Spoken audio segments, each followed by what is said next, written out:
आज हम एक सफर पर चल रहे हैं, एक ऐसी नदी के किनारे जो अपने साथ सिर्फ पानी नहीं बहाती, बल्कि एक पूरा का पूरा खोया हुआ धर्म, एक भूली बिसरी सभ्यता के राज लेकर चलती है।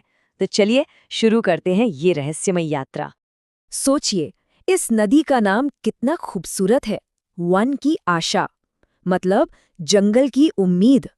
ये नाम ही अपने आप में एक पूरी कहानी है, उम्मीद की और बहुत सारे आश्चर्य की। और पता है, यही रहस्य है जो हमें आज के इस सफर पर खींच कर लाया है। तो चलिए अब इस कहानी की गहराइयों में उतरते हैं। तो सबसे पहले मिलते हैं हमारी आज की कहानी की हीरोइन से, इसकी मुख्य किरदार से, बनास नदी से। देखते हैं ये नदी है क्या और कहाँ से आती है। ये नदी ना बड़ी अनोखी है। इसका जन्म होता है राजस्थान की खमनोर पहाड़ियों में। और पता है, ये 500 किलोमीटर से भी ज्यादा लंबा सफर तय करती है। और पूरा का पूरा सफर सिर्फ राजस्थान के अंदर ही। सही मायनों में कहे तो ये एक पक्की राजस्थानी नदी है।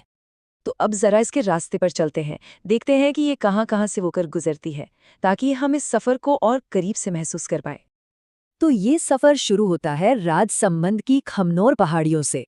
वहां से निकलकर ये पहुंचती है चित्तौड़गढ़, फिर भीलवाड़ा। इसके बाद अजमेर और टोंक को पार करते हुए आखिर में सवाई माधोपुर में जाकर ये चंबल नदी में मिल जाती है।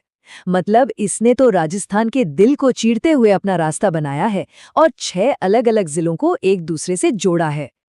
और हाँ, बनास का ये सफर अकेला नहीं है। भीलवाड़ा में एक जगह है बिगोद। वहाँ एक बहुत ही पवित्र स्थान है जिसे कहते हैं त्रिवेणी संगम। यहाँ पर बेड़च और मेनार, ये 2 और नदियां आकर बनास में मिल जाती हैं। तो सोचिए, 3 नदियों का कितना शक्तिशाली संगम बनता होगा वहाँ। और बस यहीं से हमारी कहानी एक बहुत बड़ा मोड़ लेती है। अब हम भूगोल की दुनिया से निकलकर पुरातत्व यानी आर्कियोलॉजी की दुनिया में कदम रखने वाले हैं। तो असली सवाल अब आता है, इस नदी के किनारों की मिट्टी में आखिर ऐसा क्या छिपा है? क्या ये हमें 4000 साल पहले की दुनिया में वापस ले जा सकती है? और इसका जवाब है बिल्कुल हाँ। चलिए मिलते हैं अहर बनास संस्कृति से। ये लोग कांस्य युग यानी ब्रॉन्ज एज के लोग थे जो इसी नदी के किनारे बसते थे। और मजे की बात यह है कि ये ठीक उसी जमाने में थे जब मशहूर हड़प्पा सभ्यता अपने चरम पर थी। और इनका इतिहास कोई छोटा मोटा नहीं है, बहुत विशाल है। सोचिए, इनकी बस्तियां लगभग 3700 बीसीई में बसनी शुरू हो गई थीं और ये संस्कृति हजारों साल तक फलती फूलती रही। तो चलिए अब इस संस्कृति के लोगों की आस्था, उनके विश्वासों के बारे में जानते हैं और उसके सबसे अनोखे और सबसे रहस्यमयी पहलू को समझते हैं। जब पुरातत्वविदों ने खुदाई की तो उन्हें टेराकोटा, मतलब पकी हुई मिट्टी से बनी सांड की छोटी छोटी हजारों मूर्तियां मिली। हाँ, एक दो नहीं, हजारों। इससे ये साफ इशारा मिलता है कि सांड या वृषभ उनकी आस्था का एक बहुत बड़ा केंद्र था, एक तरह का बुल कल्ट। और ये मूर्तियां भी बड़ी दिलचस्प हैं। 2 अलग-अलग स्टाइल की हैं। एक तरफ तो वो हैं जो बिल्कुल असली सांड की तरह दिखती हैं, एकदम रियलिस्टिक, और दूसरी तरफ कुछ ऐसी हैं जो बहुत ही सिंपल हैं, बहुत स्टाइलाइज्ड, बस एक धड़ और ऊपर 2 सींग। ये दिखाता है कि एक ही विश्वास के अंदर अलग-अलग कलात्मक परंपराएं चल रही थीं। तो सवाल उठता है कि ये मूर्तियां आखिर थीं क्या? क्या ये बच्चों के खिलौने थे? शायद नहीं। एक एक्सपर्ट हैं वीएन मिश्रा, उनका मानना है कि मारमी जैसी जगहें असल में पवित्र पूजा स्थल थी, जहां लोग आते थे और मन्नत मांगने या फिर मन्नत पूरी हो जाने पर इन सांड की मूर्तियों को भेंट के तौर पर चढ़ाते थे।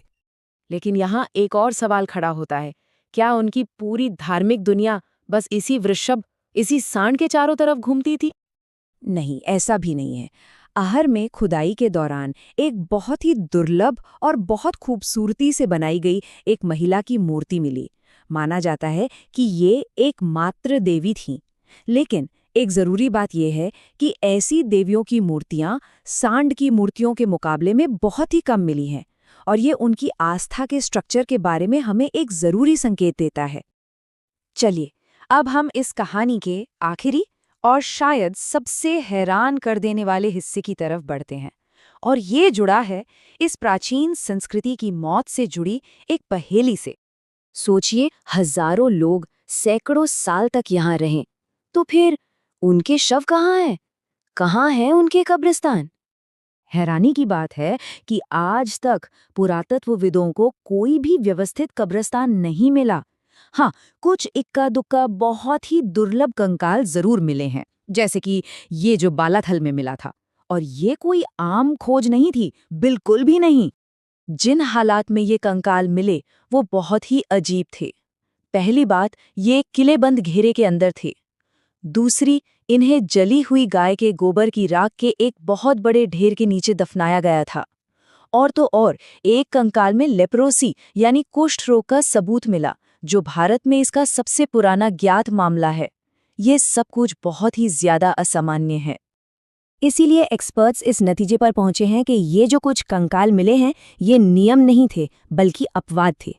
मतलब ये कोई खास मामले रहे होंगे। तो फिर सवाल वहीं का वहीं है कि आहर बनास के लोग आम तौर पर अपने मृतकों का अंतिम संस्कार कैसे करते थे। ये रहस्य आज भी एक पहेली बना हुआ है। और ये पूरी कहानी हम एक आखिरी सवाल के साथ छोड़ जाती है।